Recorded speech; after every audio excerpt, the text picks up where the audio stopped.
Bismillahirrahmanirrahim. Assalamualaikum warahmatullahi wabarakatuh. Setiap seorang muslim ketika dia ditanya kondisi apa yang mereka inginkan ketika di akhir hidupnya nanti, maka mereka pasti akan menyebut mereka ingin mati dalam keadaan husnul khotimah, yang artinya mereka menginginkan sebuah akhir yang baik. Dan kalimat husnul khotimah ini sering diucapkan ketika kita mendoakan orang lain atau kerabat kita yang baru meninggal dunia. Hal ini sendiri tidak terlepas dari firman Allah Subhanahu wa taala di Quran surah Ali Imran ayat ke-102 yang artinya, "Wahai orang-orang yang beriman, bertakwalah kepada Allah dengan sebenar-benar takwa, dan janganlah kalian mati melainkan dalam keadaan muslim atau berserah diri." Mati dalam keadaan husnul khotimah pastilah menjadi impian besar dari semua muslim di seluruh dunia ini. Karena dengan mati husnul khotimah maka sudah pasti dia akan mendapatkan keridhaan Allah Subhanahu wa taala, dan jalannya setelah meninggal pasti semuanya akan dipermudah dan akan dipenuhi dengan nikmat-nikmat yang belum pernah dia rasakan selama hidup di dunia.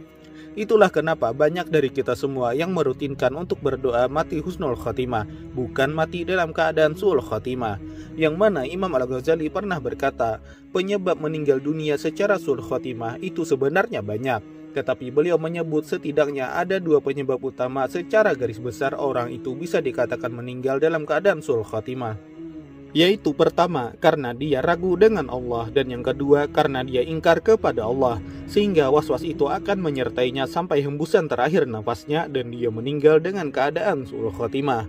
Mengingat betapa dahsyatnya keburukan yang akan menimpa kepada orang yang meninggal su'ul khotimah, makanya tidak jarang kita mendengar ulama-ulama yang ahli zuhud, orang yang wara, orang yang sudah beramal saleh dan memiliki akidah Islam yang sempurna dan kuat, itu masih saja beliau semua khawatir akan keadaan meninggalnya kelak. Sebagaimana dulu almarhum Kiai Haji Abah Guru Zuhdi yang pernah berpesan kepada Habib Hussein Assegaf untuk mendoakan beliau nanti agar meninggal dengan husnul khotimah.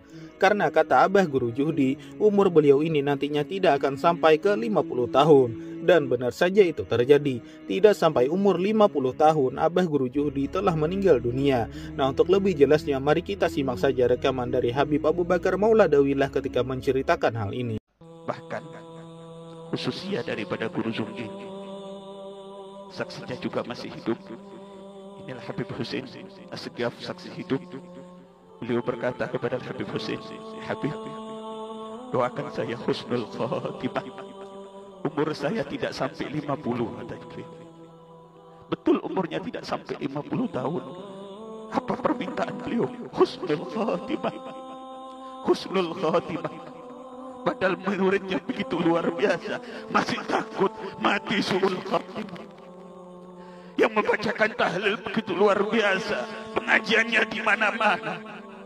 Tapi beliau berharap wafat husnul khotimah. Betul apa tidak Habib Hussein? Saya dapat dari beliau.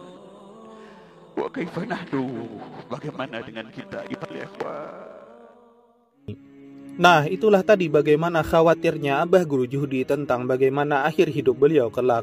Yang beliau takutkan beliau nanti meninggal secara su'ul khotimah, sehingga beliau banyak sekali meminta doa kepada para habaib, para ulama-ulama dan kiai-kiai yang lain yang beliau jumpai untuk didoakan beliau agar nantinya bisa meninggal secara husnul khotimah. Meskipun bagi orang Kalimantan itu semuanya mengetahui bahwa Abah Guru Zuhdi ini adalah seorang ulama besar, anak dari seorang ulama besar dan murid dari seorang ulama besar juga, yaitu murid dari Abah Guru Sekumpul langsung. Selain itu beliau juga diyakini sebagai seorang wali Allah di tanah Banjar ini. Dan salah satu karamah beliau ialah yang tadi, beliau bisa tahu umur beliau berapa dan kapan beliau meninggal dunia. Dan itu semua sama persis dengan apa yang beliau katakan kepada Habib Hussein Assegaf sebelumnya. Di tengah tingginya pangkat dan derajat Abah Guru Zuhdi di sisi Allah, tapi beliau masih saja khawatir akan akhir hidup beliau kelak. Inilah yang patut kita contoh dan teladani bersama. Jangan pernah merasa aman dari apapun. Sealim dan sehebat apapun kita di dunia ini, sebanyak apapun murid kita dan seluas apapun ilmu kita, kata Abah Guru Sekumpul, itu semua tidak menentukan selamat atau tidaknya kita di akhirat kelak. Pembuktiannya ialah bagaimana kita meninggal nanti, apakah husnul khotimah atau malah sebaliknya, yaitu su'ul khotimah. Ini yang kita banyak-banyak berdoa bersama agar jangan sampai ini terjadi. Semoga Allah melindungi kita semua.